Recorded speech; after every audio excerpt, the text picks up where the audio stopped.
Ask 100 people to define beauty, and you'll get 100 different answers. Most people retreat from the challenge of the question, confident that they know beauty when they see it, choosing to describe it rather than define it. But when really pressed on the question, descriptions of physical appearance begin to fall away. If you think of our bodies as machines, we're a finely tuned machine. We put ourselves in situations where we're having to fight or flight that idea or that workout or that lift. So you look around, you see a lot of people with defined muscles, their traps, their abdominals, their quads. You can see the striations in their legs. Right off the bat, you see outside aesthetic looks, and you look at them as beautiful traits, right? I think that's what first comes to mind.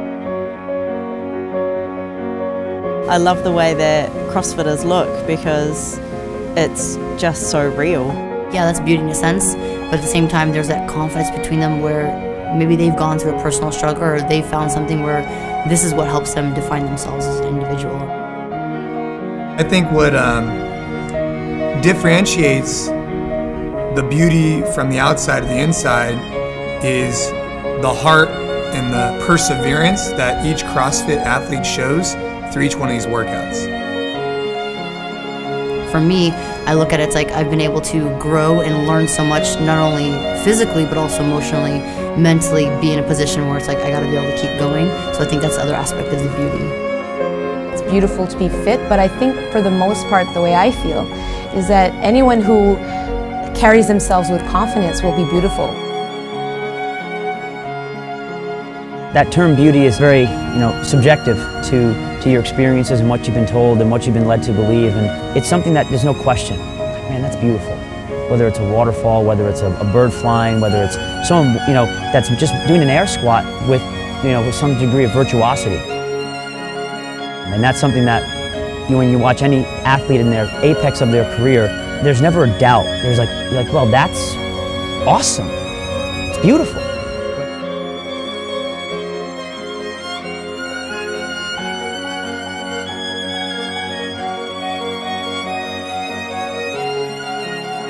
I wonder if perhaps a woman that is thinking more about looking like a girl in a fashion magazine, that's what they see as feminine. And looking at bulky muscles to them is seeing some kind of masculinity. Growing up, you get a stigma of women aren't supposed to be in the gym getting stronger, lifting. It's like, oh, go run. And you talk to a lot of women that have never done anything. If I haven't lifted weights in 20, 30 years. The heroin chic glorified by the fashion industry is at its root inhuman. It demands that life's rich resources, mobility, strength, even intelligence, be squandered in the pursuit of a pitiful aesthetic. So hopefully over the years, what I can expect from my daughter is that there'll be a blend and a cultural shift from looking at just the aesthetic look to looking at how well can this person perform.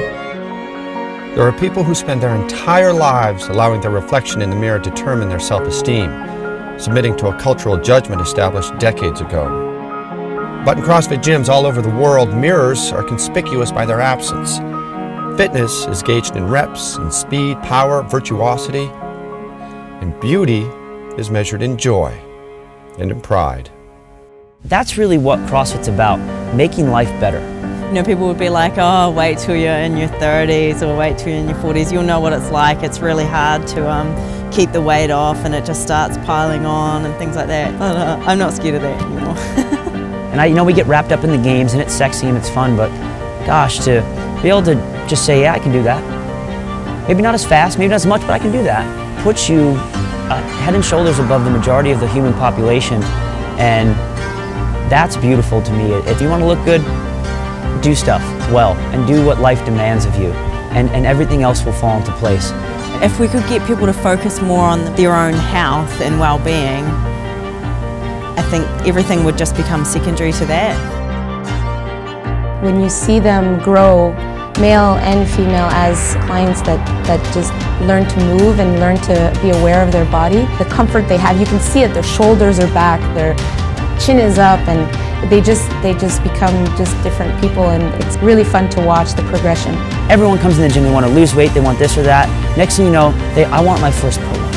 I want a body weight clean. I want a double body weight back squat. It's what? That's awesome. To recognize and accept the body's gifts and shortcomings and impose discipline over them is for many where beauty begins. And then beauty is no longer fleeting, but becoming. Now I have a 76-year-old member, shows up in a sports bra one day, and she's like, well, the other girls are doing it, so I just figured it was the right thing to do. All fired up and throwing down on workouts. I was like, it's the coolest thing in the world. I'm not ashamed of my figure.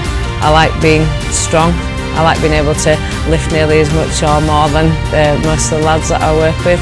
I'm not going to lie and say that it never happened that I wish I was someone else or physically someone else, but as you age and as I matured, I wouldn't change my body type for anything else.